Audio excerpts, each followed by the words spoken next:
Good day, I'm Dave Sarrett, Dean of the VCU School of Dentistry. Today is March 10th, 2017, and this is the second Dean's Update.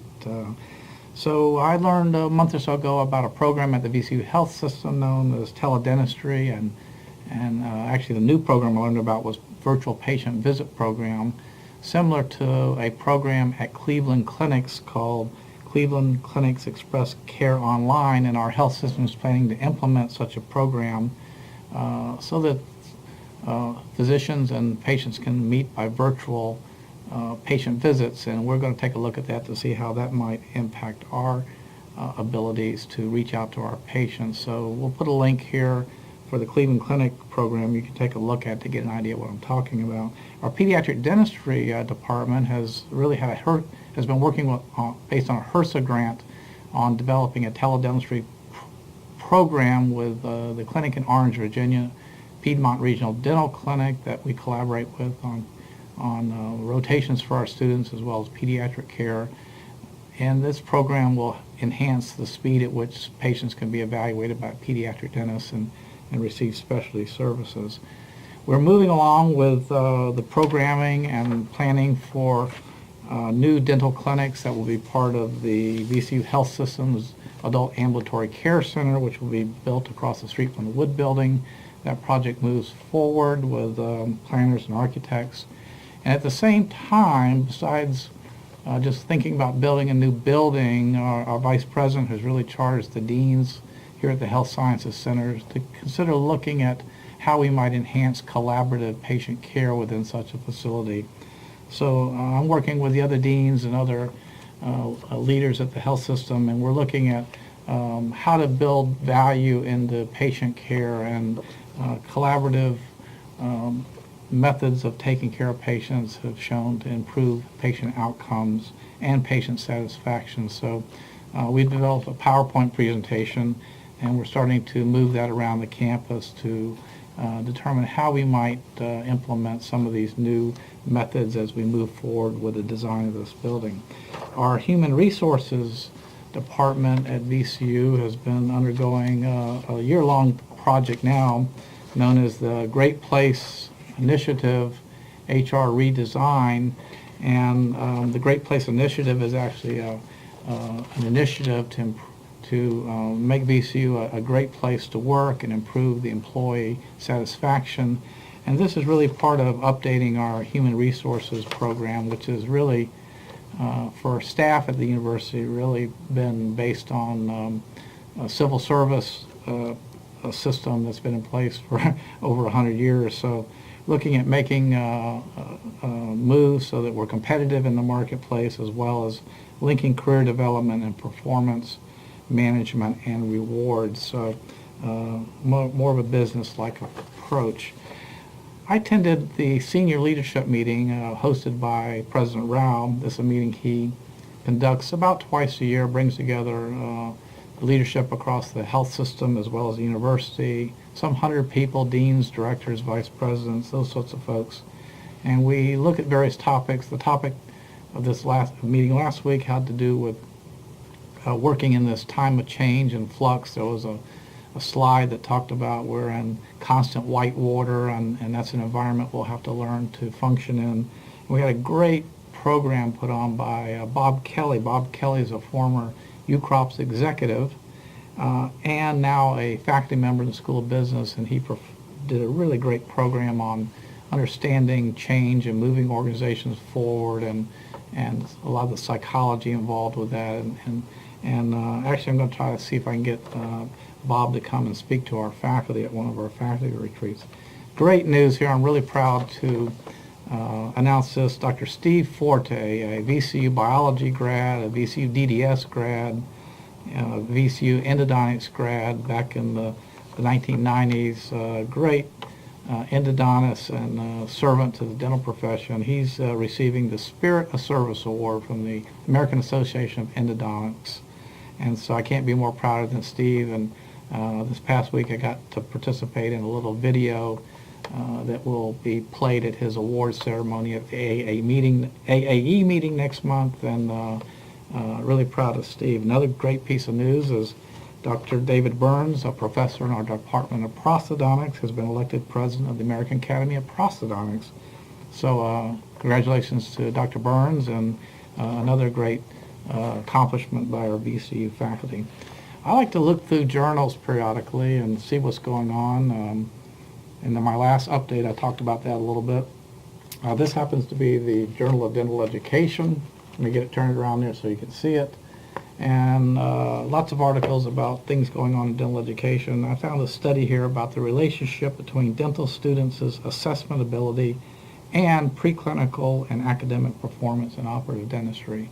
And there's a study where they looked at the ability of students to self-assess and how that correlated with their eventual performance in operative. And I'll read one quote here from the abstract. High-performing students have more accurate self-assessments and tended to underestimate themselves. So I think all of us have to think about sometimes we really need to be a little harder on ourselves and not think that we really have everything all figured out. And as you read more into this article, you find that students that lack the ability to be more rigorous with their self-assessment are also the students that typically don't perform as well. And I guess there's some logic to that. And so I found that quite interesting, and hopefully we can apply some of those principles. At the university, the Wilder School of Government Public Affairs has appointed a new dean, Dr. John Accadino, and he's been serving as the interim dean. He was also previously the director of the VCU Center for Urban and Regional Analysis. Looks a lot at the impact of particularly the university and the health system on the region, and studies urban planning, of course. And Dr. Accadino, and I think it's going to be a great addition to our group of deans. We have a program that involves our collaboration with the Wilder School, and that's called the iCube program in child and adolescent oral health. And it's a university program collaboratively that we competed for. We'll put the link to it for you to take a look at. But we're working with multiple schools and departments across the university to look at how to improve the oral health of the children in the city of Richmond and improve their access to dental care. And this week I attended a lecture that was actually presented by dental students who are involved in a faculty mentorship program to help them look at careers in academic dentistry.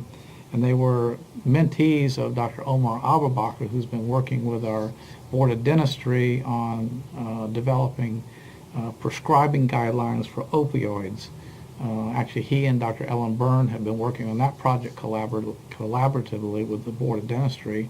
I don't think anybody hasn't heard about the concern about the opioid addiction crisis and people dying every day from overdoses of opioids. And the first contact with opioids often happens in the medical profession as well as dental, of course. And it appears that those of us in the healthcare professions have probably been too loose with prescribing too many opioid prescriptions. And so these are guidelines that are probably drastically necessary, or not probably, they are drastically necessary. And our students presented on a number of topics related to this and studies that they had investigated on prescribing habits and addiction in patients. And this was also part of their mentorship program, because each of the students in this faculty mentorship program had to conduct a teaching practicum, and they were presenting their lecture as part of that. Luke Corey, a D3, Connor Sherwood, Vikas Agarwal, and Ted James, D4 students, all presented. And one of the things I'll take away from this, and I think I'll share with you, is let's think about using more ibuprofen, Advil, and Tylenol versus opioids. And 400 milligrams of ibuprofen and 100 milligrams of acetaminophen can be just as effective as an opioid. Another webinar I watched this week was from the ADA Health Policy Institute. Very good office at the American Dental Association that studies access to care and health utilization dental services, and they're really digging into this in a big way, and they're now studying the percentage of people dentists who are affiliated with a dental services organization, and those are corporate entities that assist dentists or either hire dentists to practice, and their results show that now 7.4% of all U.S. dentists are affiliated with a DSO. They're also drilling down, and we're able to see how we're doing in Virginia. In Virginia, about 9% of dentists are affiliated with a DSO, and we even know about our own graduates in this study, and it appears that VCU graduates are now about 5.6% of them are affiliated with a dental service organization. And the last but not least, I'd like to congratulate the School of Dentistry volleyball team composed of students and faculty who won the 2017 Health Sciences volleyball tournament a week or so ago. So congratulations to all those folks, and also here we had no serious injuries, so I'm thankful for that. So we'll catch up with you next time, and look forward to meeting with you again. Good day.